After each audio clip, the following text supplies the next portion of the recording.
Other probably unanswered question, does Bob Katter accept that he is ethnically Lebanese? I don't think that that's unanswerable. He hasn't accepted it. So do you remember he famously said that there's no homosexual living in the whole seat of Kennedy? Yeah, not one. And it turned out his brother.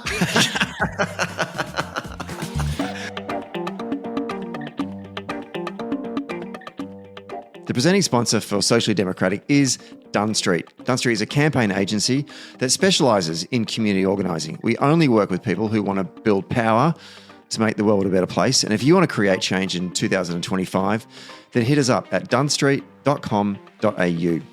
A special shout out to all of our Patreon members as well. And you can join our community for free or for as little as $1.50 a month. And you too can help support this podcast. All paid members receive a welcome gift. So if you have recently signed up, please check your inbox for a message from our producer asking for your shipping address, because without that, then we can't send you your merch.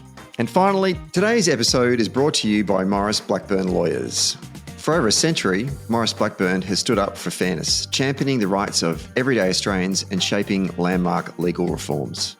Today, they're harnessing new technologies to make justice more accessible, more efficient, and more responsive to the needs of modern Australia. All right, let's get on with today's episode. We are taping this one on a Tuesday morning on the lands of the Wurundjeri people. Wonderful to be back home. And before we jump into today's episode, just a note to our wonderful listeners. Apologies for not getting an episode out last week. Flying back from Europe in the middle of the week was just a little bit of a challenge. I'm not dropping the fact that I was in Europe. I'm rolling my eyes. If anyone is at home is wondering why he's starting to justify this. Yeah. Another one of those hotel in the south of France was difficult. It was really. It really was. The internet was patchy in Europe. Anyway, the point is it was very difficult to try and organise a podcast whilst flying back. As my late mother would say, you're trying to bite off more than you can chew. So we will make it up to you in the future. But we are here today. We are finally doing our Feeney files. I was going to say it feels like a long time since we spoke, but I think it actually has been a long time since we spoke. And to help me unpack the month of September, I'm joined once again by Dr. David Feeney in the house. Good morning. Nice to be with you. Nice to be addressed by my full rank and serial number. And one of the directors of FMRS Advisory, Jessie McCrone. Welcome back to Socially Democratic. Managing partner, just in case you're wondering. Sorry. It's really important to get the title correct. It's not quite as impressive as doctor. It is actually. Let me break it to you. Okay, let me just do a bit of an overview of the headlines that was the month of September. And if I've missed something, I apologise, because September was a whirlwind month in Australian politics and there was no shortage of stories. But here are the headlines. The government announced its 2035 emissions target and new climate policy, which was a significant step in the fight against climate change and a signal of Australia's commitment to a sustainable future.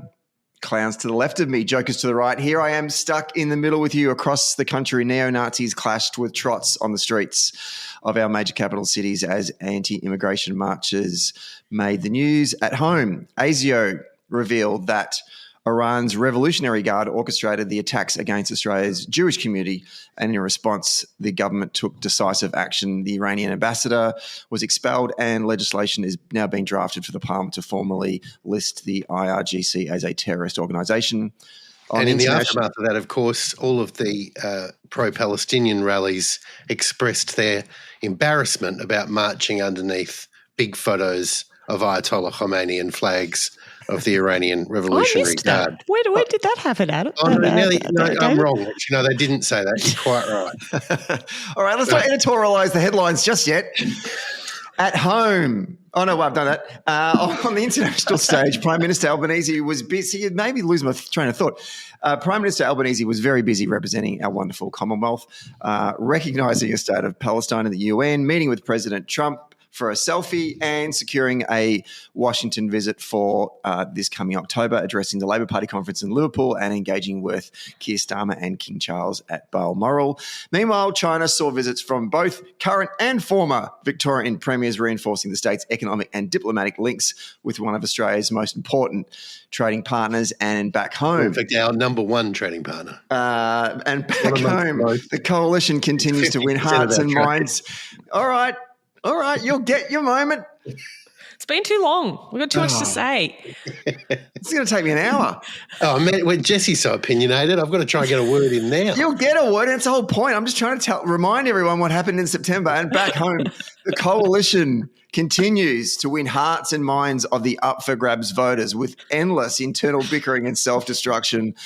Leading the way is WA MP Andrew Hastie's ongoing undermining of the leadership of Sussan Ley. And finally, from the United States, the shocking news of the assassination of Conservative activist Charlie Kirk made headlines, prompting reactions across the political spectrum and raising broader questions about political tensions and discourse. That was September in a nutshell. A lot happened, and I'm sure I've missed a whole. Thanks. It's been a great program. It's been good to be on. All right, let's dive in. Can we start with our Prime Minister, Anthony Albanese, has managed to schedule a meeting with President Trump. So after months of the will they or won't they, the meeting is set down for next month in Washington, D.C. to coincide with the visit of the Dunn Street United States Engagement Mission, the annual mission that I take over, a group of young and inspiring progressive leaders. I'm sure we'll be invited to that meeting as well to sit in on it and, just hear about what's going on in terms of relationships between Australia and the United States. Look forward to that. David, what do you think will be on the agenda for the meeting with the PM? Well, as we've said on several occasions now, these meetings are a high-risk, low-reward adventure. And, there has been this just increasingly excruciating discourse in Australian newspapers and news programs. When are they going to meet? When are they going to meet? The opposition saying, you can't have a real relationship with the United States unless there's a meeting. They've had 4 conversations on the phone. How do I know that? Because apparently every time the two of them come within light years of each other, it's goddamn newsworthy. A really boring, puerile conversation, but it has obsessed our media. And so, we have to dispatch it, which means Albo has to march into the lion's den. And in this high-risk, low-reward adventure, what's going to happen? The answer is who knows? And, Donald doesn't know yet, does he? Because he hasn't decided. But what's up for grabs? Well, presumably Australia will be risks being rebuked by the American president around our level of defence spending, around our pharmaceutical benefits scheme and our universal healthcare system, about our support for the diplomatic recognition of Palestine in the face of Trump's own diplomatic efforts. So there's this menu of traps. And as we've said before, having quietly slid under the radar with a 10% tariff rate, which is the best deal going in this lunatic world we live in. Why have the goddamn meeting? Zelensky and Ramaphosa are living proof that these meetings can turn out rather grimly. Now we've watched leaders manage these meetings well. We've watched Keir Starmer do it, for instance, but Keir Starmer does it by just completely abandoning any sense of self-respect, doesn't he? And becomes a presidential lick spittle. Now, I get the fact that he's taking the national interest of the United Kingdom to heart, and he's taking one for the team, and he's pandering to the narcissism of the US president by handing him invitations from the king and, tickling him on the tummy. He's doing that because he's focused on the British interest, and good on him. But, gee, it's an unedifying sight. And this is the parade that Democratic leaders are increasingly having to put up with. And now Albo joins the queue. Now, I've got a sneaking suspicion that Albo's put this meeting off because kissing up to narcissistic US presidents isn't on his bucket list of things to do while Prime Minister. And there is a risk that when confronted with the challenge of telling Donald how brilliant he is, he might choke on the words and the meeting will go south. So I'd be happier if the meeting wasn't happening. I suspect if I was an investor in our pharmaceutical benefit scheme, I'd be happier if the meeting wasn't happening. Where's it going to go? I don't know. But as long as the Australian and the Age and Nine News Entertainment get their photo of the meeting, and Sis and Lay can stop accusing us of not having a real relationship with the Americans because the president hasn't spoken to us yet, maybe we can get on with life. Jessie, can I go to you? I'm just wondering, is it possible to have a meeting with the president that is behind closed doors and get away with not doing the photo op in front of the press pack in the Oval Office? Because that's I feel like that's where things can come unstuck. I actually think that from what we've read, having a one-on-one meeting with Trump actually isn't as fraught as David has mapped out. It's when he's in front of the cameras that all of a sudden it's like a wildcat play in American football. Anything can happen. No one knows what's going to go on here. Here's a video. TV. Let's go to the television, fellas. Let's look at some video. Or I'm just going to bring in 60 people to sit on the couch and just abuse you for 20 minutes. I just can we get away with that in this case? JD's popped in. Hey, JD, would you like to get up? What's your thoughts on the Ukraine? He has some sartorial views on what you wear. I think the question is what the objective of the meeting is, and it seems to me, I sort of echo David's view that the point of the meeting is to sate the media in country. So then, no, they won't let him get away with a closed-door, more productive meeting. They want the sort of pony show out the front with the seat. So I like if the point of the whole meeting is to say to the media in Australia, we have a relationship, it's all good, Australia is still a special friend, I don't think that will be sated by a closed-door meeting. I do think that there has been a lot of coverage of our diplomatic relations and strategy in Australia that has focused very much on this meeting, and look, there is some credit to the idea that nothing happens in America without Trump say so. So can you get anything done without speaking directly to Trump? Well, I think that Australian media are ignoring the other diplomatic routes that Australia is quite elegantly, in my view, taking. There's been a lot of discussion about Rudd's role in Washington and whether he's achieving what he should. He's a master craftsman, isn't he? I mean, he's the brain surgeon of international diplomacy. A man will never lose his temper. I was going to say there hasn't been enough discussion of how Stephen Smith played the UK visit of Trump to Windsor. Like at the state dinner, the King, someone that Trump is very impressed to be meeting, mentioned AUKUS and the importance of it, which is one of the things that Australia is very keen to get on Donald Trump's agenda. And I think that kind of strategy... Off his agenda. Or office, well, indeed, has not been really examined to the extent that it should, that diplomatic relations with America can take many forms. I also think that Matt Thistlethwaite sort of said the quiet part out loud in one of his interviews that I agreed with, when he said, well, I imagine Trump spending his time on the phone, the people trying to negotiate down their tariffs. We have 10%. Trump should be talking to the other people. We're happy with what we've got. Let's just keep it where it is. So, yeah, I think if the idea is to sate the media, no, they're not going to be happy with a closed-door meeting, even though I agree it would be a much better outcome for the country.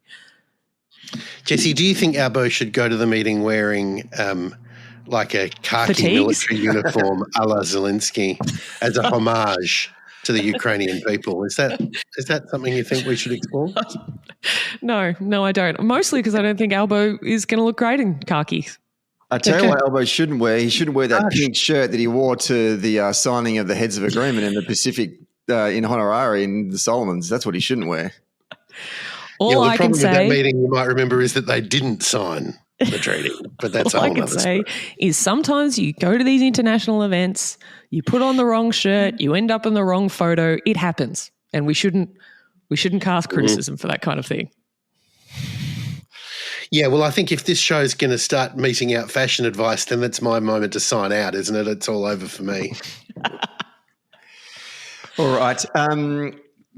Well, before we move on to energy targets, anything else that we want to sort of reflect on in terms of our Prime Minister's whirlwind trip across the United States and the UK? Well, it is notable, I think, that the South Pacific diplomatic offensive ended unhappily. And that's, on the one hand, we were obviously working on our relationship with China, and on the other hand, we were seeking to compete with them for influence across the South Pacific. This is the long-standing tension between us managing an economic and security relationship.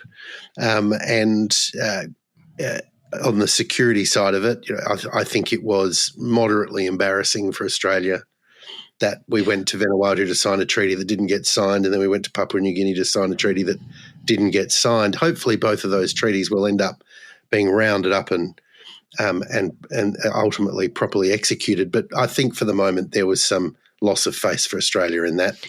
And while that wouldn't have made Trump's desk, it will have been noticed. Luca Orlando, one of our Patreon listeners, actually asked that question, David. Should we have any concern about the government's fail to not secure those deals? And obviously you're concerned about that.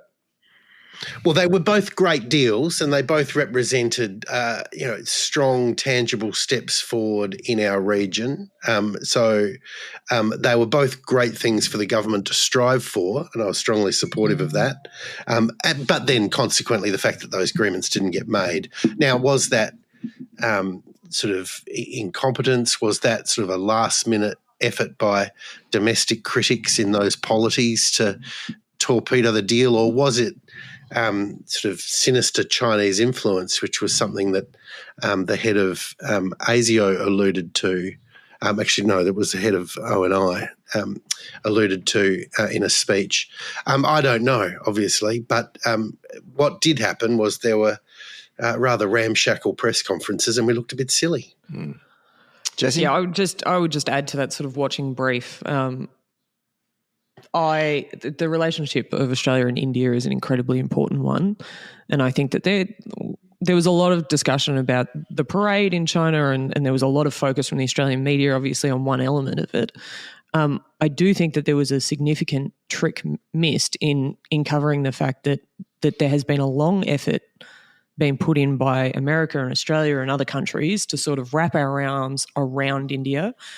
And the appearance of Modi at that event sort of speaks to Trump's handling of tariffs in India and how that's all playing out. And I think sort of to David's point about strategic assets, India is one of them. Yes, a point very well made. I mean, the sort of quad, Japan, Australia, US, India alignment was sort of a crucial piece of economic, diplomatic architecture that had been established but was still reasonably new, and Trump's tariff policy has battered it within an inch of its life. And the fact that Modi turned up to that event in Beijing, I thought was very telling, because, the tensions between China and India have been very, very fierce, not to mention the fact that China's support for Pakistan and the recent conflict and fights in the Himalayas, it's all pretty serious. And yet there he was, because he's got a 50% tariff from Donald Trump, ostensibly as punishment for India buying Russian oil. So, yeah, amazing. Let's turn to topic number 2, which is the announcement by the government of a new target to cut greenhouse gas emissions by 62 to 70% below the 2005 levels, with the date of 2035.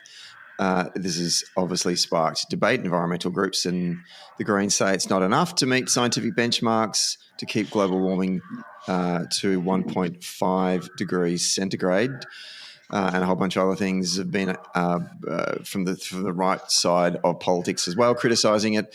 Jessie, what did you make of the government's announcement? It feels like we're going back in time, isn't it? Like, it doesn't matter what we announce, green groups come out and say that it's not enough, and then the Liberal Party completely tears themselves apart about the concept of climate change at all. It's you could set your watch to it. I think I think that this discussion about climate change in this country has become very repetitive. I understand why the government determined before releasing their climate change targets, they released the report about the unmitigated damage climate change is doing to the country. It had some very urgent language in it. I think the challenge now, though, with that kind of language is the kind of community is split into those people that go, yep, climate change is happening and it's scary, and increasing the language around it or using this sort of very scary language isn't actually going to move more people on it. I think anyone that's going to be convinced about the risk of climate change has kind of already been convinced. And I think that there is a group of people that will never be convinced by the scientific evidence that is essentially being rammed down their throat day after day. I wonder whether it wouldn't be, and obviously you'd have to do a bunch of research and look into this closely, I wonder whether it wouldn't be a better option to talk about energy generation targets through renewables, to sort of put aside the climate targets, or that they fall out of the energy plan that Labor is taking to the public. I think this ongoing discussion about climates and how to get there and, all of those sort of things has kind of loses the plan, which is we need this much energy to replace the aging coal power stations. This is how we're going to create it. These are where the projects are, and we're getting on with it. And I do think that kind of language might shift the debate into a space where we start convincing more people, give renewable energy more certainty, and the Liberals will still tear themselves apart and the Greens will still say it's not enough. But I do wonder that this communication strategy we have is not working, or is certainly not moving people. It's interesting that whilst you're talking about how we're trying to create an alarm for... Yeah, sorry about that. Do you want to just mute while... It's a climate alarm. Can you hear that? Can you hear that, David? Everyone can hear it. Stephen, I'm sorry. It's so sorry, everywhere folks out there. David, while we deal with this alarm, what are your thoughts on these targets being set by the government? Well, I certainly agree with all the points Jessie just made. I thought it was interesting that the business community was essentially neutral or favourable about the announcement, and that's obviously because they search for policy certainty and a policy environment into which they could invest, but that was significant. I thought the Liberal Party's reaction was perhaps a little surprising. They kind of fell in a heap, as Jessie described, but I wasn't expecting them to fall in a heap quite so quickly or dramatically as they did. And some of them really are litigating this argument all over again. The reason they're litigating the argument all over again is because we do see, I think globally and across the Western world, support for zero targets is on the ebb. I think it has become a net negative for the British Labor Party, for instance, and the sense that the four biggest emitters on the globe, those being the United States, China, India and Russia, are all basically not interested in cutting their own emissions or participating in a meaningful global strategy, I think has taken a lot of momentum away. Probably not as much momentum as you'd expect, but nonetheless a lot of momentum away. I just want to make one more point, which was that I thought the Greens party coming out in the strident terms they did denouncing Labor's target of 62 to 70% was unsurprising but surprising. I mean, Australia's target now puts us, not at the very top, but near the very top of the global ladder on countries taking unilateral action here.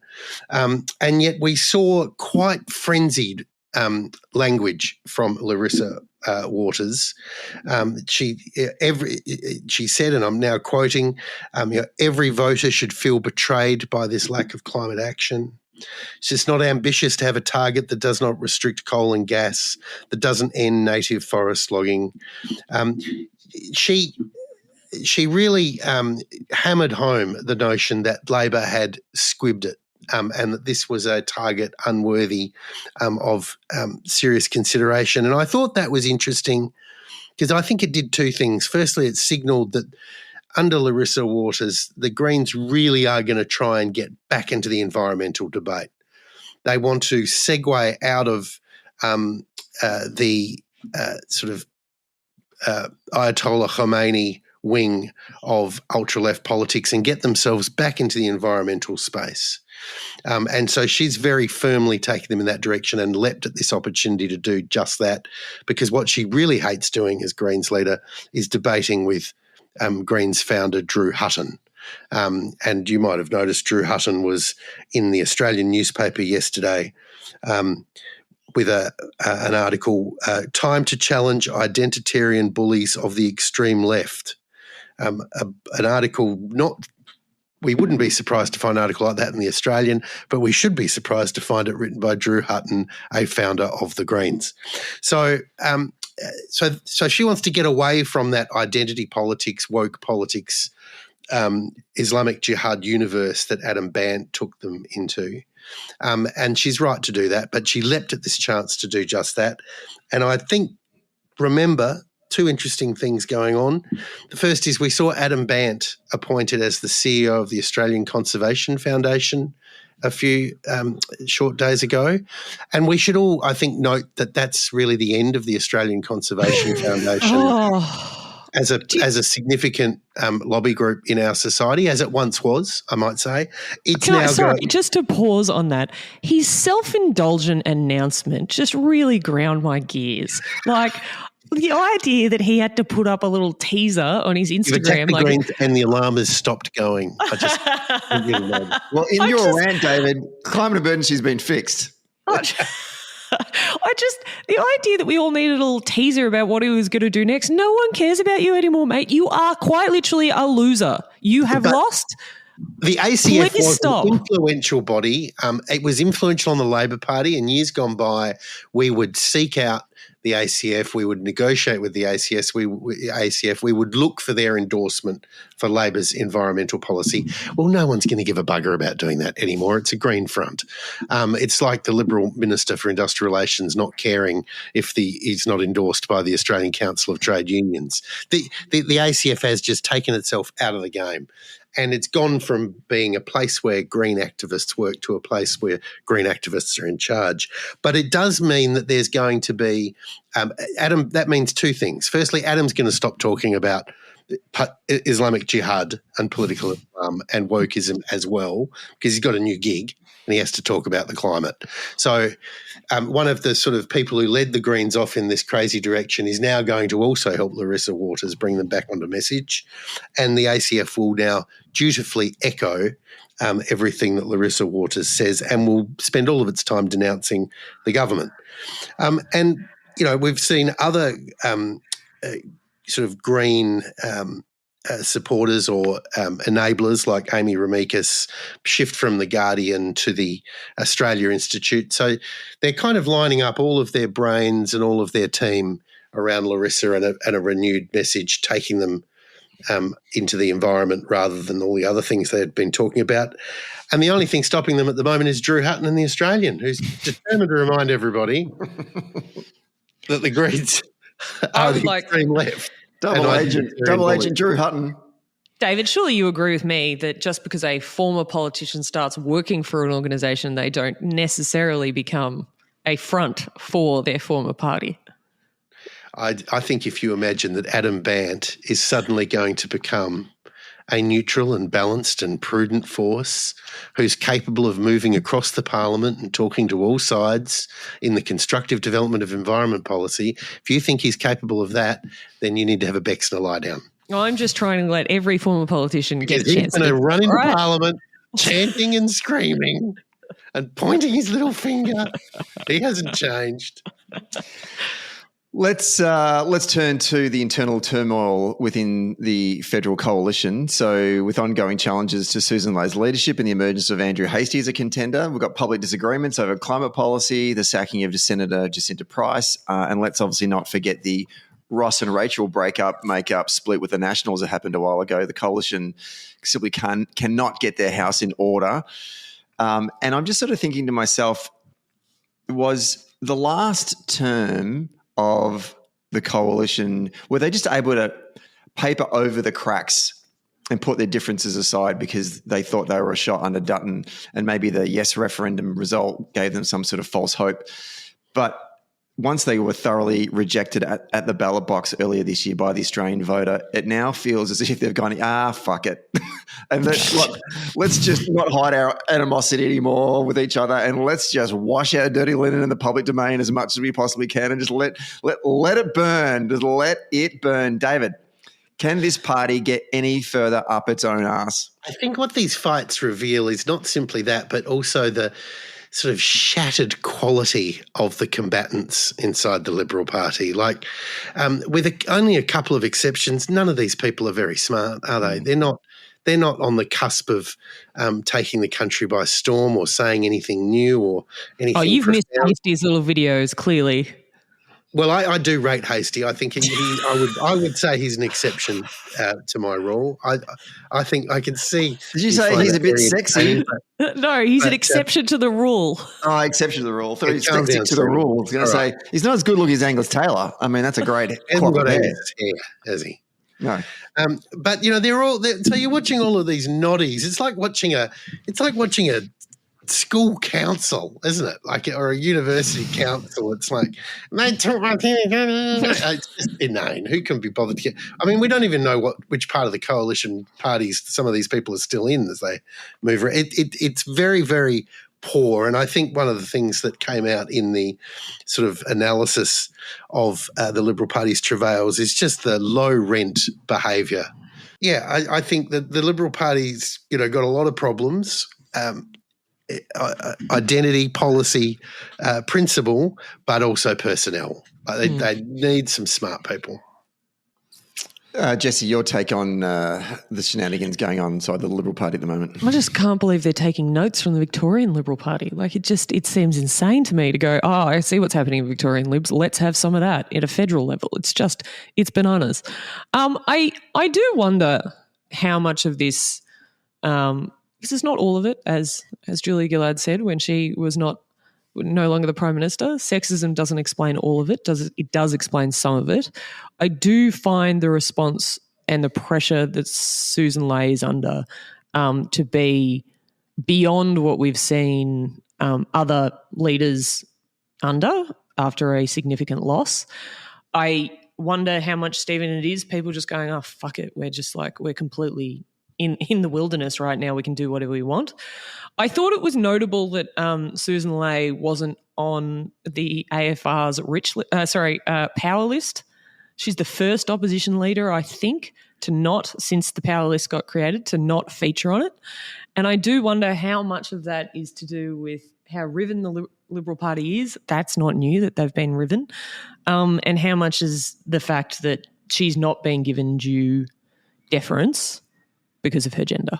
I wonder, I don't rate her as a politician, so it is really challenging to be able to assess these things. I also don't rate a bunch of Liberals as politicians who are throwing stones at her and telling her to do different things. So I think there is a question mark. It's a probably unanswerable question. It probably is, isn't it? I mean, is it as broad as the Liberal Party as an organisation has yet to settle the question, are they a Liberal Party or are they a Conservative Party? And how much, and we'll get to the Charlie Kirk stuff a little bit later on, but how much is what is going on in the United States and the success of Trump-style politics influencing elements within the Liberal Party to say we should be more like that? Because we know that when we were in opposition at a federal level, there was always that rift within the Labor Party between, are we a working class party? Are we a party of the sort of inner city elites? And, it's only when we some argue that is just the perennial discussion of the Labor Party that we should spend all of our time on. Yeah. But it's only when you kind of work that out. And it's not, I don't think it's an either or answer either. I think it's like if I was a Liberal Party, I'd be saying we can be both, but we just need to work out what's the central values that we're trying to present and how do we manifest that in offerings to the electorate so we can get re-elected back into government. Yeah, and I would point at Tony Abbott. When Tony Abbott became the leader, that was the crux of the debate at the time. This is the Conservative versus the Liberal part of the Liberal Party. It's going to all blow up. Now, he was one of the most successful campaigners in modern federal politics, like his message discipline, his capacity to keep the show together over there that was very uneasy with elements of his leadership. So I think it is achievable for them because they keep doing it, this sort of anti-Labor force that they've built. David, any thoughts on that? Yes, well, I guess the thing that astonishes me about the Liberal Party's travails is you sort of scan the globe and you see the Conservative politics is on the march everywhere, and that the issues are flowing in their direction seemingly everywhere. And then you come to Australia and it's just completely the reverse. And the Liberals really can't make their own luck in this country, can they? I mean, they've got the issues agenda and the global agenda might all be running their way, but they can still sink their little dinghy and stab each other on the beach and mess it up. And so that's what they're doing, and it's obviously the Labor Party's good fortune. But, there is, I guess, if you have an old-fashioned view as I do, that it's nice to have a strong opposition, that, maybe not too strong, but something that can at least force the Labor Party to come to work every day. Then it'd be nice for a couple of Tories to actually have a crack, wouldn't it? Let's go to China. Jacinta Allan, the Premier of Victoria, visited China last week, aiming to secure economic opportunities, enhance educational and cultural exchanges, and position Victoria as a leading destination for Chinese investment and tourism. Jessie, how did you see the visit by the Premier being reported in the media? Just interested in your thoughts on that. It was a raging success. It was a huge feather in her cap. I think that the reporting was remarkable given some of the previous reporting about visits to China from the previous Premier. I think that I don't know how much of it is that the journalists were just really excited to go on this trip and how much this really just boils down to the fact that journalists like a little bit of rub and were upset that they didn't get it last time and now are being very nice in their coverage of this one. I don't think it is that. I think it was a very well executed trip. I think the pictures were phenomenal. I think that the Premier looked very comfortable over there. I think that the level of meetings she got were extraordinary. And I think that the personal connection she made with the people she met, be it government officials or members of the community, I think they were excellent. I think the social media that came out of the trip was really good as well. Tick, tick, tick, tick, tick. My only kind of feeling was Richard Willingham from the ABC, who I like Richard. But, well, stop it. But Richard asking the questions of the Premier on the high-speed train about the political, the domestic politics of this visit, Premier. Obviously, this is going to play. You're doing this because of the Chinese vote back home in Melbourne. And I felt like going, oh, well, congratulations, Richard. It's only taken you 3 electoral cycles to discover that the Chinese Australian community has an influence in the outcomes of marginal seats in the eastern suburbs. Well done. You missed it 3 elections ago, and now you've got your little questionnaire. Congratulations. I wonder is the fact that the Premier had in tow 18 marginal seat members with her that really tipped him off. No, nothing gets past him, does it? No. Jeez, anyway. But, you're right. The journos did look so excited to be there, though.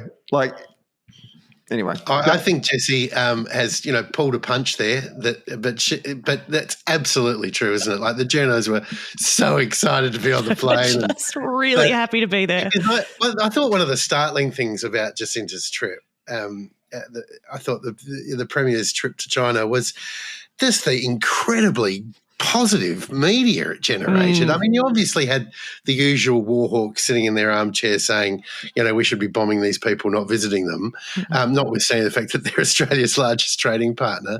But, putting that predictable security hawk perspective to one side, the coverage was crazy good. And I saw, one particular sequence where the Premier was looking at some underground tunnels that China had built.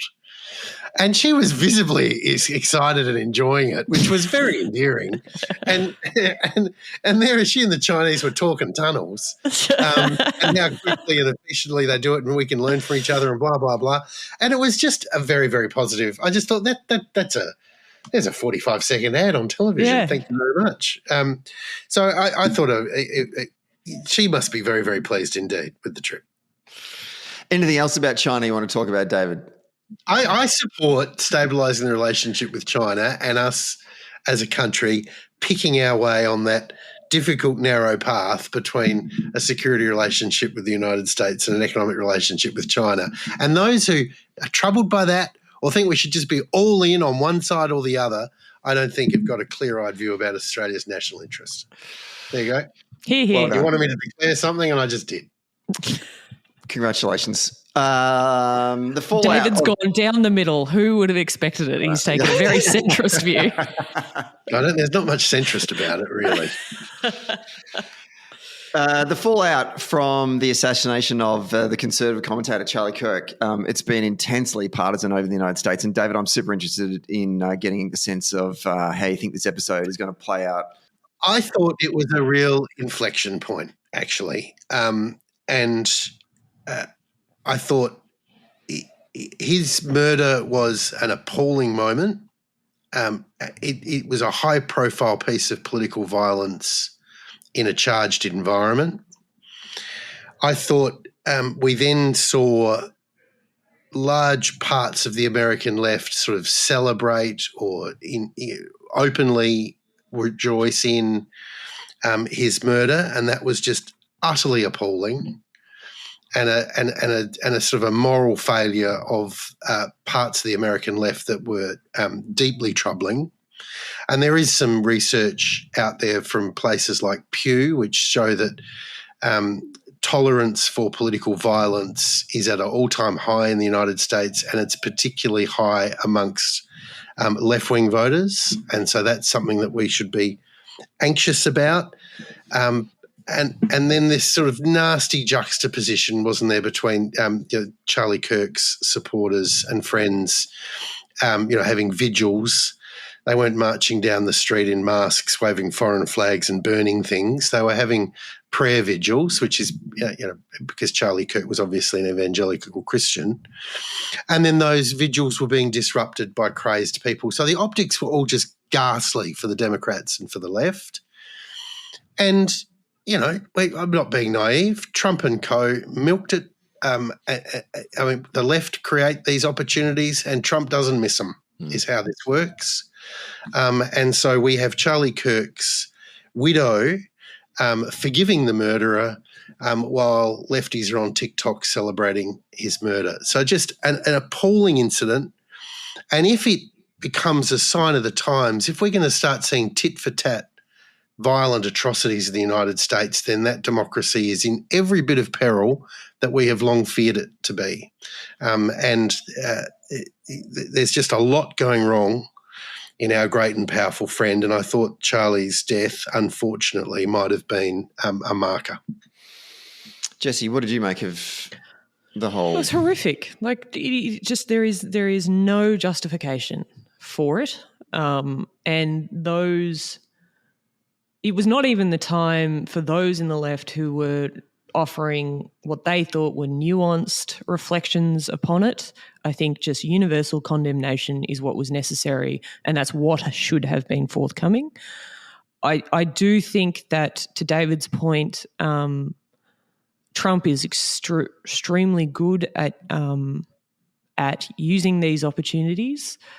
I think that there was less celebration than was reported or was spotlighted from the left, but the fact that there was any is terrible.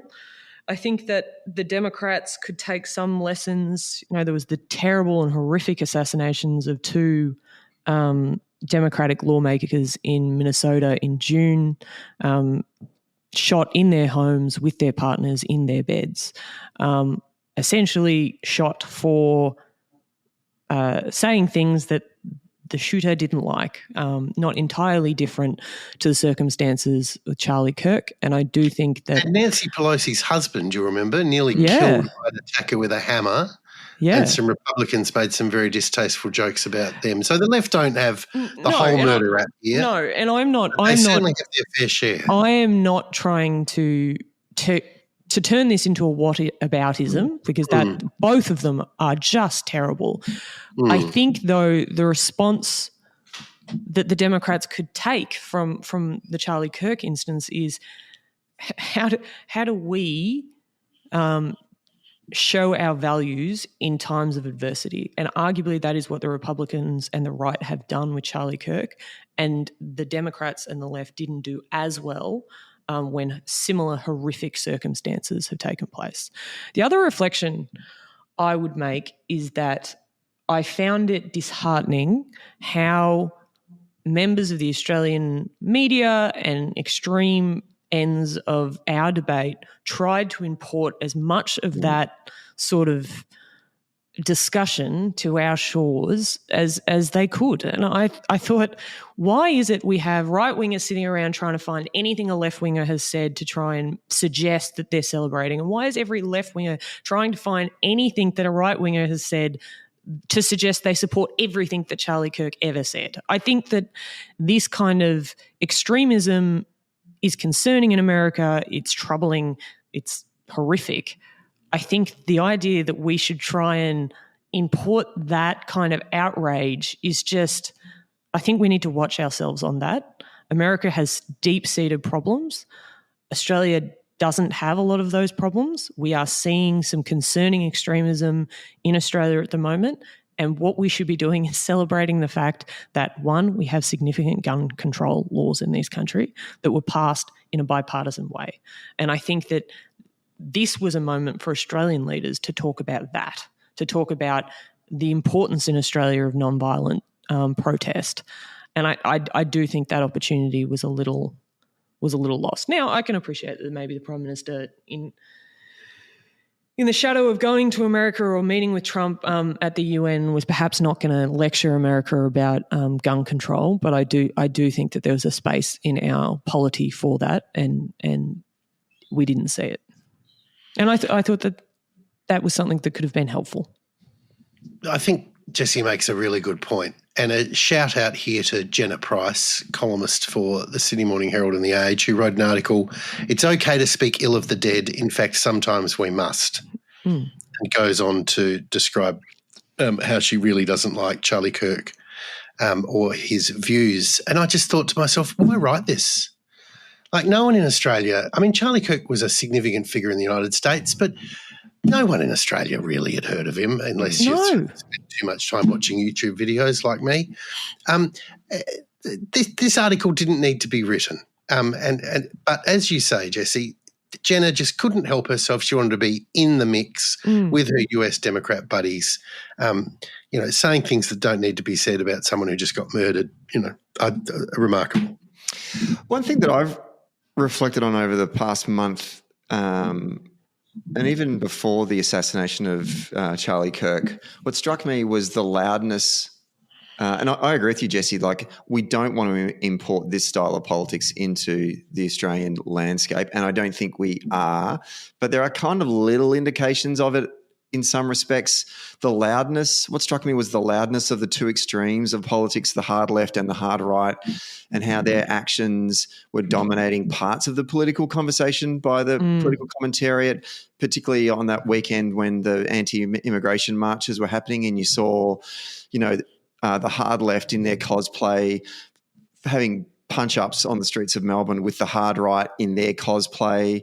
And we can do a whole bit on how much they have so much in common. Both hate democracy, both play the politics of envy, both love a cosplay, both hate Jews, both hate the centre, both frame the narrative always about themselves, but also then sort of spending a week in Berlin, in a city that spent 11 years under the jackboot of Nazism and then 44 years under the jackboot of communism, how I am so proud to be a social democrat, and how proud I am to be in the centre. And I know that we have compulsory voting in this country, so that tends to force our electoral system into the centre, and that's a good thing. But I also wonder about what is the obligation for our major centre-left and centre-right parties to keep the fringes in check? Because I think Howard did a reasonably good job of that in the 2000s. And I put this to you both. Would Sussan-Ley, if she was the Prime Minister of Australia right now, move legislation on the floor to have an amnesty against particular firearms with this whole sovereign movement going on and forming the rump of their party? I'm probably not. So Howard did a good job of keeping the hard right in check in the 90s. And I think Labor, we failed to keep the hard left in check all through the 2000s. And we found ourselves in the need to drift to the left, to the hard left, to try and appease that, right? And now what we're seeing is Labor is successful in keeping the hard left in check because we're just being who we are, and voters are voting for that. And what we're seeing now is the libs are being dragged to the right and thinking, we can coddle up to the hard right by kind of being like them. And it's a theory I've just started to think about a little bit. We can't be complacent though, Stephen. I was looking at an article that's been a story that's been running over the last few days about a convicted male pedophile who's decided to identify as a woman and been put in a female prison here in Victoria. And it reminds me of a similar case that happened in Scotland and ultimately destroyed the Scottish Nationalist Party. And these are the kinds of issues that are from central casting and tailor-made for an American-style or even now a UK-style culture war debate on terms which are atrocious for Labor.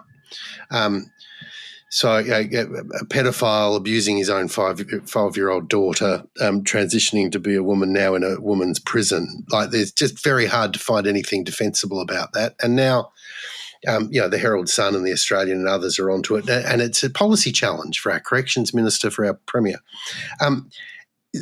So I guess my point is that we've paid lip service to a whole lot of thoughts, thinking, doctrines.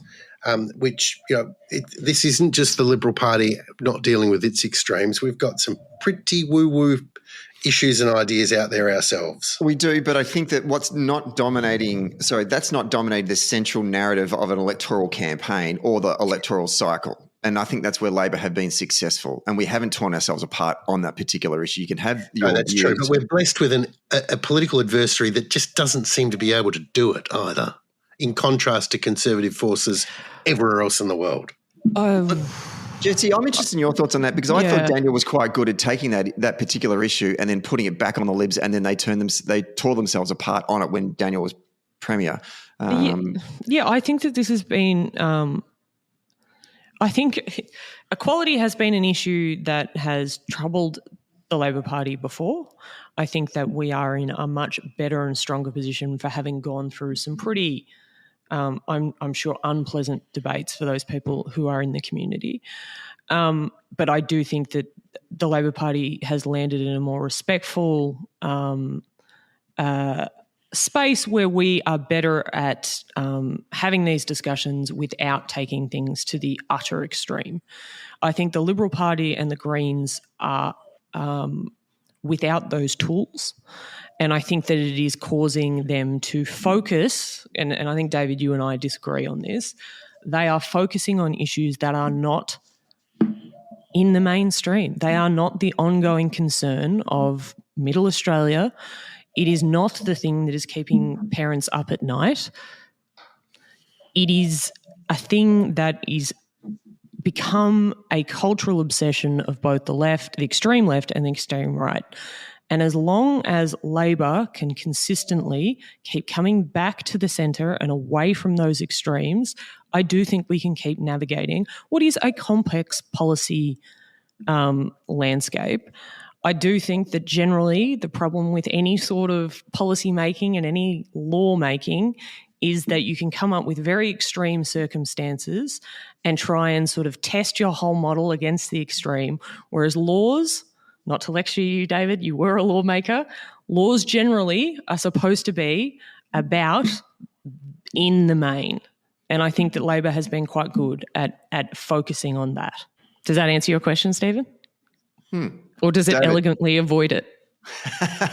Oh no, I think as we've discussed before, I think the craziest components of the left are generally found inside the Greens, and they've soaked them up and spared the Labor Party a bit of anguish. And the craziest parts of the right are, for the most part, finding a home in the coalition. There is one nation. There has been the Palmer United Party, but there's a lot more woo-woo crazy people wandering around. And then they've got Sky at Night, which just sort of electrifies and charges and directs these constituencies inside the coalition. And they're wrecking the coalition. Even if you have a right-wing view about, the culture wars and whatever else Sky at Night's obsessed about, they're not producing smart people and smart political policies that can be marketable. I guess the only place I might differ with Jessie, I agree with Jessie's essential thesis, which is that the Labor Party has generally found the centre in its messaging and its communications and its spirit. I think that's, of course, true, but that doesn't mean we can stop being vigilant about not succumbing to woo-woo crazy ideas. And these woo-woo crazy ideas can seize the imagination in a much bigger way than they've done. And we different place, different time. But, when the Scottish Nationalist Party was defending placing a male rapist in a woman's prison day after day, week after week, it was a chainsaw on their vote, and it took out their leader and revealed them to not be Scottish or nationalist or a party. This stuff can hurt, and the Herald Sun and others will always weaponise it where they can. I always say, it's a trap. It's a trap. Don't fall into the trap. Okay, let's move to speaking about communication breakdown. Let's talk about some communication breakdown with Jessie McCrone. Jessie, for this month, what things did you see of interest in terms of political communication that you want to share with the rest of us? Yeah, okay, so this is probably not arguably political communication. It's just it was in a newspaper, so that's where I'm sort of drawing line. Yeah.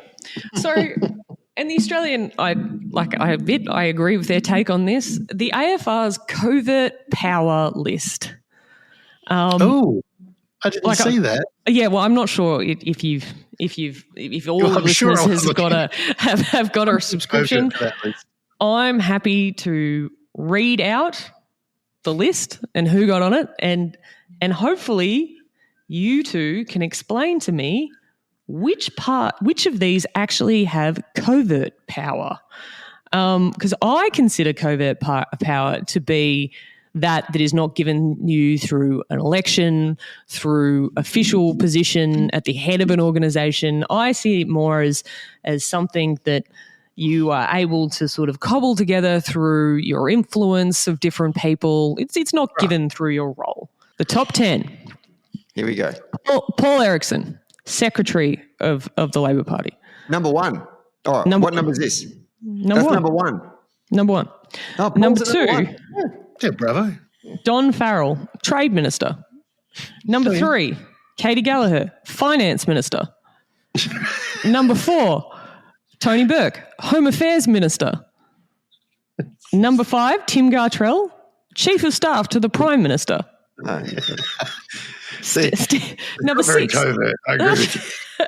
Stephen Kennedy, Department Secretary of the Prime Minister and Cabinet.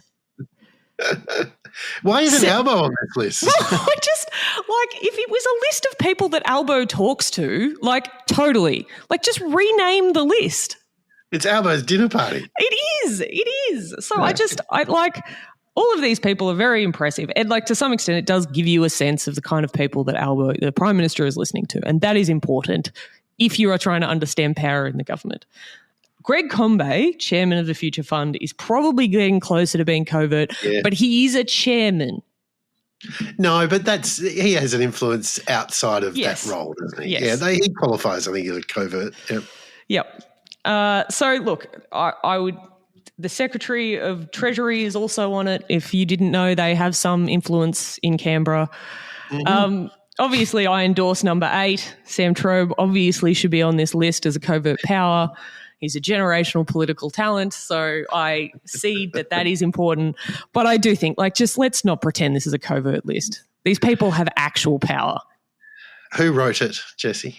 The AFR. There's a list of people that but who's were the involved. journalist Well, they have a panel of people that come together and determine these things. So this is a bunch of people who know very little about the subject, having to constantly produce product. Well, for no, a you say newspaper that. has a deadline every day.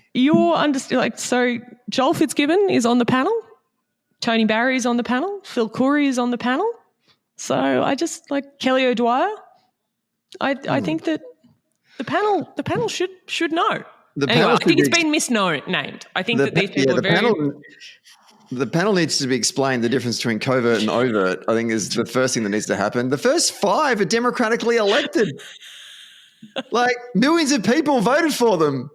No, and I think that there is a place to talk about the fact that Paul Erickson will have an outsized, in comparison with other national secretaries, outsized influence on the government, as he should. Fantastic campaign, clearly rated amongst the caucus as a great strategic thinker. So if the headline is people that have power beyond what other people have also held their role have, yeah, okay. Yeah, but he is the elected official. Had that kind of influence, Bob Hogg, the various characters around in the Hawke era. Okay. David's now saying Paul shouldn't be on it. Prestige and authority of the office, but it's not unprecedented. Anyway, that's my take. Maybe the covert list. Maybe the list for the panel should have been people with power. That kind of surprised me that they had that kind of power. Oh shit! Paul Erickson, he's pretty successful. He's won 2 elections. Oh, we'll put him number 1. But then why are you surprised that Don Farrell has power? Anyway, Don it has been noted before that Don has some power. Yeah, Don, I know. It's no surprise to Don that he's got power. Yeah. Don's a little annoyed he wasn't number 1. The last message I got from Don Farrell, by the way, for the record, was a photo of him with Snoop Doggy Dog. Oh. Brilliant. Demonstrating his overt power. Demonstrating overt power. Look at this, David. I'm with the Snoop. All right. Who let the dogs out? Woof, woof, let's thank you, Jessie. Wonderful. And mazel tov to all of those on the list. Feeney's filibuster, David. What's on your mind? Well, I guess my filibuster will be about what is described as Albo's intervention into UK politics. But that's really my excuse for raising the subject. I saw, as you know, I watch or regularly listen to The Rest is Politics. And I listened recently to your interview, Stephen, with John McTiernan. And it seems to me that just about every political thinker in the United Kingdom of the centre left can't see the train coming towards them. And it's driving me crazy because we recently saw in the streets of London what might have been the largest protest rally in the history of that city, organised by Tommy Robertson, who's kind of a populist right-wing figure in the United Kingdom. And we've got these sort of trifecta of issues, the economy, crime and migration, operating as an entangled bundle and wreaking carnage on the left across the United Kingdom and Europe. And it just seems to me that those in the gun for this cocktail of issues can't see it or understand it or analyse it. And so we've seen just time and time again these sort of populist figures on the right clubbing progressives, nearly to death. I mean, I think the Starmer government is in a desperate position. Keir Starmer himself is on 11% approval, and Reform is now polling at 37%, which is the same as Labor and the Tories combined. And that's before Jeremy Corbyn starts his new political party on the left, which is being cheekily known in the UK media as Jezbollah. And so what we're seeing is this splitting up and decaying on the left, and the left can't see the issues that are coming for them. And it's, what we've got with, this sort of, it's now a generally held sentiment in the United Kingdom that migration is too high and that the government's lost control of the borders. Crime is now conflated with the migration issue in so much of the media and the popular. The notion that there's two-tier policing, that police are obsessed with these non-crime hate incidents and arresting people for tweets. There's a lot of issues running riot across the United Kingdom's issues agenda, and the left seem blind to it. And I just, listening to McTiernan or listening to Alistair Campbell or listening to Rory Stewart, as they kind of wrestle with what's going on in the United Kingdom's politics, they don't seem to see what's right in front of them and coming for them hard. That's my rant. Yeah. And it's interesting, I think, when you look at those issues. So in the United States, for instance, Trump is now ahead by 7 points on the economy, 13 points on immigration, 22 points on crime. I saw in the New York Times just a few days ago that of the 30 states in the United States that collect data on registered voters, between 2020 and 2024, 2.1 million people have ceased to describe themselves as registered Democrats, and 2.4 million more people have registered as Republicans, a turnaround of 4.5 million in those 30 states. In Europe, between 2019 and 2025, Sforza Italia's vote went from 26 to 51%. Reform has now reached 37%. The AfD in Germany is now at 21%. Rally in France is now at 35%. In all of these places, the economy, crime, migration bundle is crushing the left and propelling the right to victory. I think it's interesting to reflect on how that cocktail of issues is not killing Labor here and how the Labor Party in Australia has managed those issues, but must remain alert because, as we've described through this whole episode, these things that happen overseas do percolate into Australia and inspire extremists on both sides of the aisle. So next time you interview John McTiernan, put this in front of him and say, what is the British Labor Party going to do about these issues? Because you can't save Keir Starmer, maybe at all, but you certainly can't save him until you start dealing with some of these issues, because there were something in the order of 250,000 people in the streets of London a couple of weekends ago. And if you looked at them, you could confidently assert that 95% of them were Labor voters 10 years ago. Look, I mean, if you look at the results from the election in which Labor was returned back to the government benches in Westminster, it wasn't an endorsement of Labor, it was a rejection of the Conservatives and a lot of strategic voting as well. Labor's vote didn't increase from the previous poll. But it looks like it was a landslide, but it wasn't a landslide because everyone voted for the Labor Party. It wasn't like a 1997 Tony Blair where their actual vote base grew by substantial margins. And then Blair managed to maintain that over successive elections. So Jessie, you and I have talked about this maybe on the show or maybe not. Going into we record all of our conversations, so we do, I imagine. Yeah, exactly. It'll be somewhere. Yeah, it's like interesting reading it. But maybe we talked about it on the show. But going into that election without having a clear agenda for how you want to govern, I think has become a problem for the Labor Party, the Labor government in the UK, and this vacuum has been filled. It doesn't go to answering all your questions or points, David, because you're right. What's happening in Europe as well has been going on for some time, and I do think that social democratic parties broadly in Europe are struggling with this issue, particularly in the West.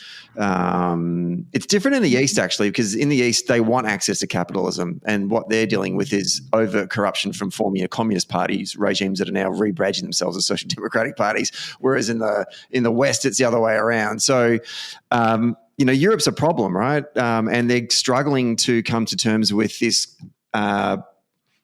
European Union with open borders.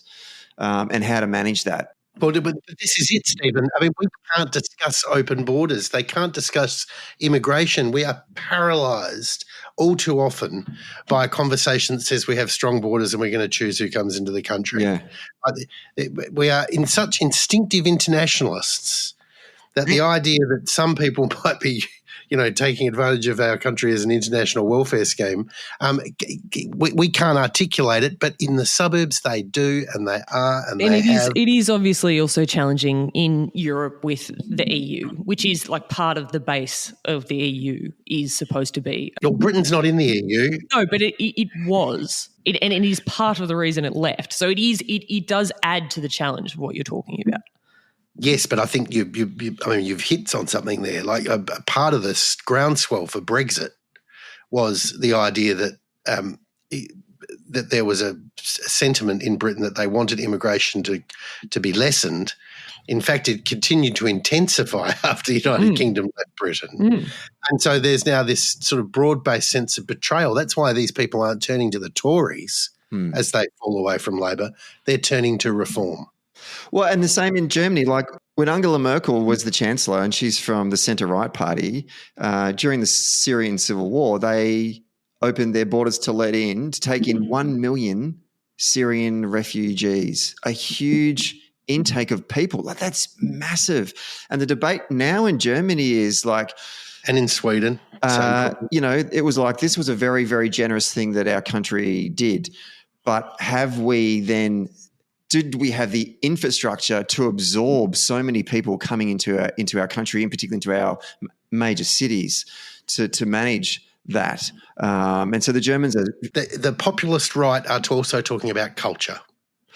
And every time there's a incident, particularly they love to conflate migration and crime. This is a cocktail that is working in Europe. It's working in the United Kingdom. It's working in large parts of the United States. We have to see it clear-eyed and understand it. And I don't feel like McTiernan or Alistair Campbell do. I think that, and I think I've said it on the podcast, I think that Labor was fortunate that was not a strong pillar of Dutton's campaign. I think it was one of the least immigration-informed elections for a long time. And I think that was to our benefit. I totally agree, and I would be surprised if the Liberal Party is able Labor's done some hard work here, hasn't it, Jessie? We have, but shadow migration minister. No, we have, and we've had some very tense and divisive debates within the party about it. Yeah. I would also say we left our flank open at different points of the last term that could have been easily exploited by the Liberal Party. It wasn't all easy sailing. Yeah, and now we've got Tony Burke at the airport welcoming people from Gaza. Like that's suboptimal. Anyway, the point is that I don't think the Liberals, if they take themselves back together, will make that mistake again. I think immigration will be thrust deeply to the centre of the agenda of the next election. But we haven't made some of the policy mistakes and that they have in these places. And I don't think Australian voters have a sense that we've lost control of our borders as they do in the United States and the United Kingdom and Western Europe. The sentiment in this country is different, thank goodness. No, they haven't. I do think that we're also coming off a base of COVID where we essentially stopped all in and out of the country, which changed the discussion in Australia in the immediate aftermath of COVID. We certainly were, as a community, far more open and keen on migration and increasing migration in those circumstances. What is interesting right now... I feel like the Australian Labor Party got, thoroughly bashed up on a couple of occasions around migration and immigration. Yeah. And learned some lessons and did some thinking and made some hard choices. Yeah. And the job's not done, it's never done. But we have worked out how to maneuver ourselves around the right. Yeah, and I think that's right. And in the rest of the world, we are watching them not only not maneuver around the right, but succumb to them, and they can't even see it or analyse it for themselves. Yeah, I do agree with what Stephen was saying earlier, though, in terms of the infrastructure, and this is a broad criticism I would make of Labor in this country in both the state and federal level. We are very quick to ease laws, change migration settings and those things to back where we think that they morally should be, without building first the infrastructure and programs that are needed to support those changes. Like reducing sentencing and changing our law and order agenda without first setting up and ensuring prevention programs are working and diversion programs are working in youth justice would be an example of where I think we are a little quick to do the thing that we think is the moral good without actually setting up the safety net needed to ensure that it works.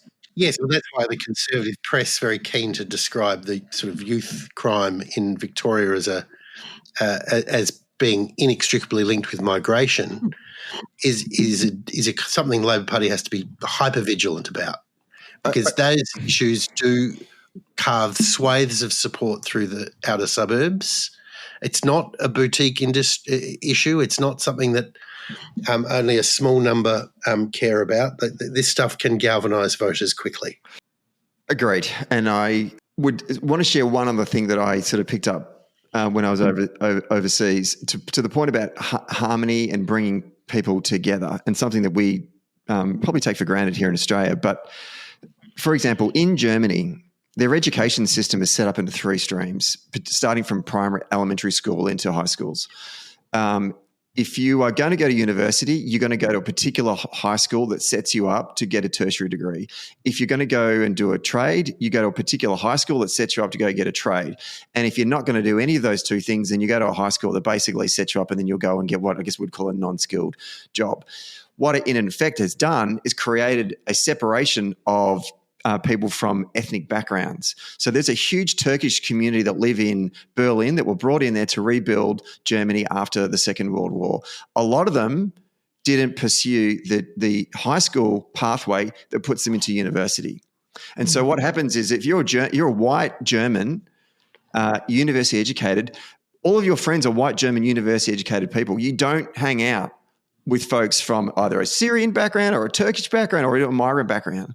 Whereas in Australia, we kind of broadly all get lumped together. Now, I grew up in country Victoria, right? So I didn't grow up with folks from anything other than an Anglo-Celtic background. But when I went to university, to La Trobe University, an incredibly migrant, diverse tertiary institution, it's when I finally made friends with Croatians and Turks and Greeks and everyone else, right?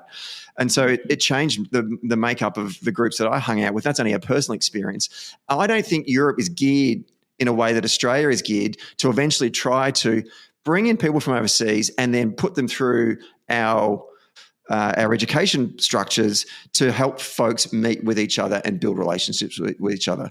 But I think what's terrific about your point, Stephen, is you're focused on economic justice and integration and social mobility, and that's precisely the right things to be focused on.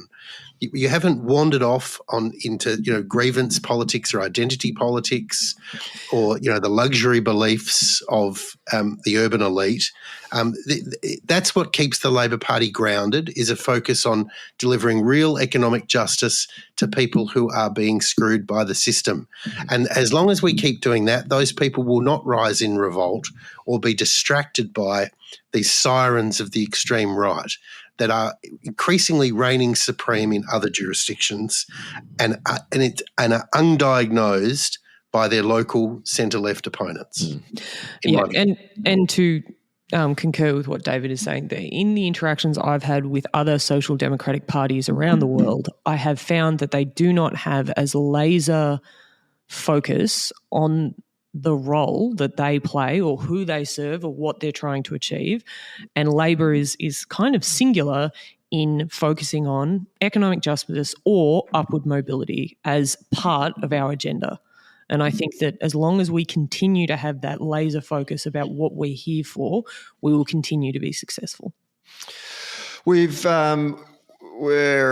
really doing a good job here, making up a good quality podcast, and I appreciate that. And we didn't do questions last time, and I do want to do a question this time just because we got a whole heap of good ones in this week. Two of them actually, one from Andrew Stanley, the other one from Capital Bomber. But basically, we're in the Patreon chat, we're sort of building off of each other. Andrew Stanley's comment was, there's an article in the conversation on the cartel parties. I hope both of you did your homework and read it. Basically accusing the ALP and the coalition of creating a monopoly and manipulating the electoral system to be in power rather than it being representative of the community. Andrew says, I call bullshit on this because we have the Andrew, Andrew, why did you make me read this? I feel stupider for having read it. I read it as well, actually, and I was like, yeah, I was getting angry too. Andrew goes on to say, well, we've got the union movement that gives us this sort of connection to, plus our rank and file representation within the party. He says, how can we, as in the royal we, combat that vibe because independents and Greens will use it against us? And then Capital Bomber sort of says on Andrew's question above, this needs to include the Greens party because they'll never be a part of government. They probably prefer not to be as they can. So the Greens would probably prefer not to be in government because then they can push this political agenda from the benches, which then doesn't, mean that they are accountable.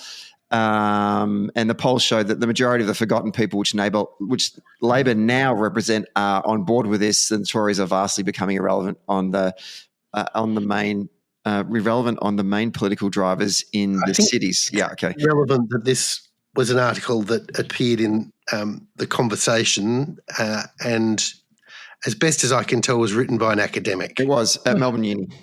At Melbourne Uni, which, is... And we know the kind of people that Melbourne Uni turns out. I was just a little bit too slow there. But I thought it was... So it's kind of the woke mind virus drivel that universities all around Australia and the Western world lump out in giant serves. But... it's interesting, isn't it?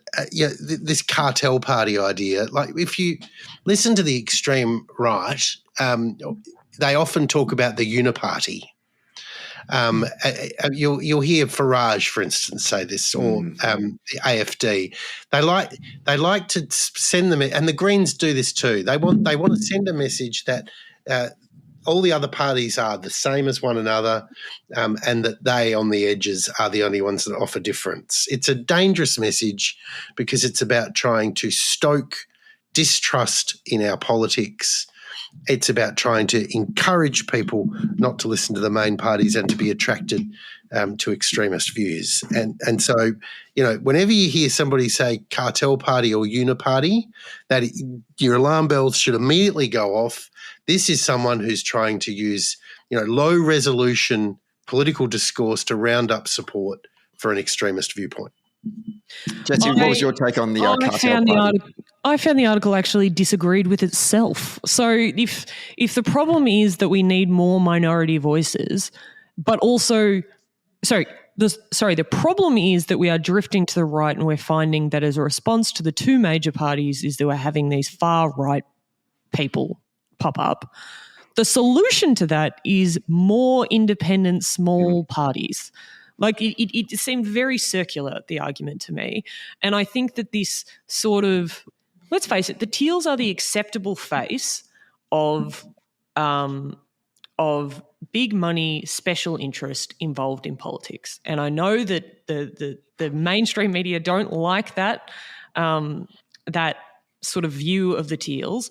But if you apply the same rules to the Teals that you do to Clive Palmer or to any other sort of big money influence in politics, I think you'd find most people would start, well, people that have criticised the changes that Don Farrell has brought in around electoral funding, when applied to Clive Palmer, would be very supportive of it, but when applied to the Teals are not. And I just think that the whole idea that small interest parties are necessarily going to be there for the centre, for the general population, is actually just been fundamentally shown to be untrue.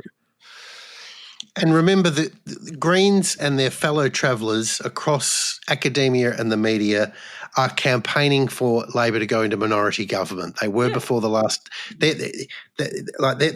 Before the Greens can take over the world and set up concentration camps for the likes of us. What they're going to have to do is create a bigger crossbench, and so all of these voices are going to be saying that what Labor needs to do is lose power to the crossbench, because only in that way can we have Greens in power. So, yeah. I just like it, particularly that this guy's taken this integrity approach, that this is the only way to ensure more integrity in the parliament. Well, he's also assumed the worst of everybody involved in public life. Yes, and involved in the idea that all of these people are in power for capricious purposes to avoid accountability. But if you're an independent, you couldn't possibly be. No. Like if you decide to join a political party that has far more governance, far more rules and practices and norms to be able to sort of weed out some of that capricious approach, that you're clearly going to not have integrity. What you need is an independent that is only accountable to either one or two donors / their small geographic area. I just think it fundamentally misunderstands how politics works and how parties work. Amy Ramikis when she was with the Guardian, also made this point that only a strong crossbench will deliver better policy outcomes. Like based on what? So their worldview is that there's something intrinsically virtuous about the crossbench, and if that crossbench can exert influence on a government, then that intrinsic virtue will transfer into the government of the day. And this, implying that the Labor Party is a cartel party implies that we aren't accountable. There's nothing more accountable than fronting up every 3 years to the Australian public across 150 seats, lower house seats, and saying, do you support our agenda? And not only just saying that, but actually going out, like, has this academic ever gone and knocked on a door? Like, had they actually gone and had thousands upon thousands upon thousands of conversations directly with those people that you are accountable to? And if the Greens... I don't know if you saw the coverage, Stephen, of the last Greens conference. Yeah, exactly. Like if the Greens or these independents... strong suit over there either. If the Greens or the independents want to form government, have at it. Run candidates across all 150 seats. Maybe there is a cartel party in this country and it's called the Greens. Yeah, exactly. So the only one that operates in complete secrecy. Or, as Drew Hutton said, bullies of the extreme left. Good idea, Drew. Let's quickly do categories. Tory or Tree Tory of the typewriter. I feel like we kind of just did that then, didn't we, in some ways, unless someone else has got a nomination? Mel Meninga, in over my head. Anyone got a nomination for that one? The Liberal Party. Oh, mine's Keir Starmer. He's a mixo rabbit in headlights. He doesn't know what's going on. It was good that Albo lent a hand. I approve of the fraternal relationship between us and the British Labor Party. We need to support one another. They're a mess, aren't they? They're just such a terrible mess. 1 year in with a giant majority, and they're generating the largest rallies in the history of their country against themselves. It's terrible. If you've ever wanted to see someone politically throw up on themselves, then just watch what the Labor Party is doing to themselves in the UK. And me saying that, I just can guarantee you right now that Social Democratic will never get Keir Starmer on this show. But anyway, we did ask a while back and got nothing. Anyway. And that's where the problems began. And that's where exactly. Get McCrone back on again. And How dare you rebuke Social Democratic? I'm going to wait in the woods. Probably unanswerable questions. We kind of talked a bit about it before, but who didn't give the Prime Minister the memo on what zany short-sleeve button-up shirt to wear at the signing of the Heads of Government Agreement at the Pacific Islands Forum in the Solomons? Because you get this seething elbow on his phone texting someone. He did look a bit grumpy, didn't he? Oh, he looked, and rightly so. Like, come on. It is the hardest job in politics, being an advancer, doing the protocol stuff. I will just say it's and the South really Pacific does hard. require interminable patience. Yeah, they do things differently there. They really do. Other probably unanswered question: does Bob Katter accept that he is ethnically Lebanese? I don't think that that's unanswerable. He hasn't accepted it. So, do you remember he famously said that there's no homosexual living in the whole seat of Kennedy? Yeah, not one. It turned out his brother. This is a guy who's not good at seeing the truth even when it's up close, is he? Indeed. Well, that was a big episode, but we hadn't spoken for a while, so I'll allow it. Just get the lawyers to run a ruler over that, and then we'll move forward. Good. Yeah, I know. Thank you for your time today, David Feeney. It's been wonderful to hear you again and see you again. And nice to see you too. Jessie, as always. It's lovely to see you, Stephen. It has been a while. Jessie, it's always a pleasure to appear on your show. Just a little note to folks, we did get a lot of questions from folks on Patreon, and so I think what we're going to do, and we did a mailbag episode last month. I think we'll do another mailbag episode this month. I don't remember doing a mailbag episode. You weren't on it. Did we do a mailbag episode? No, we didn't, David. And well, if you'd like to come on, you are more than welcome. But I thought once a month would be enough for you. We're going to get some other people to come on and help us with the mailbag. So you're actually saying it's an unimportant job, and that's why you get David. Jessie to do it. If you want to come on and do the mailbag, you can. I don't know. I'm not invited to do the next one. I clearly did such a poor job of this one that I have not been invited back. We're branching out and letting some other voices be a part of our socially democratic community. Right, okay. I think he's reflected that sometimes we just ignore the questions and check out socially democratic. Check out our Patreon community, socially democratic, for more news about that. And my apologies to all the listeners about the fact that I don't get an opportunity to respond to your mail. I'm sorry. It's not always questions of you. It's just more broadly. Anyway, I'm leaving it at that. Thanks for listening, everyone. We'll be back next week. Have a good week. Au revoir. Hey, Social Democrats. Thanks for listening. Today's episode was hosted by myself, Stephen Donnelly, and produced by Grace Eyre. If you like the show, please rate us and review us wherever you get your podcasts. And if you really like the show, then join our Patreon community for early and ad-free access to each episode. We regularly take questions and comments from our Patreon members, so get in there if you want to have your say.